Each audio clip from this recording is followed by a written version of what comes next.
રાજકોટની અગ્નિકાંડ ઘટના બાદ સફાળે જાગેલા તંત્રએ 8 દિવસમાં જ બીયુસી ફાયર એનઓસી વિનાની 836 મિલકતોને સીલ કરી છે, જે તમામ મિલકતો અધિકારીઓના મિલીભગતથી ચાલતી હોવાનું જાણવામાં આવ્યું છે.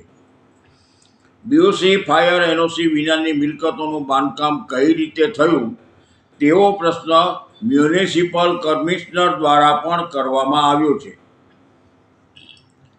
હવેથી જો બીયુસી ફાયર એનઓસી વિનાની મિલકતો હશે તો જે તે મિલકતદારો વિરુદ્ધ પોલીસ ફરિયાદ કરવામાં પણ આવશે.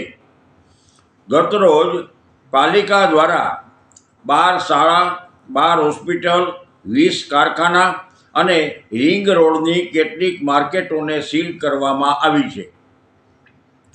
પોલીસ પ્રશાસન, કલેક્ટર અને પોલીસ તંત્ર સાથે રહીને જે સંયુક્ત કામગીરી કરી રહી છે તેને કારણે શહેરભરમાં હલચલ જોવા મળી છે. મોલ, રેસ્ટોરાંથી માંડીને હોસ્પિટલ, શાળા, ક્લાસીસ આ તમામ બંધ કરી દેવાતા હડકંપ જોવા મળી રહ્યો છે.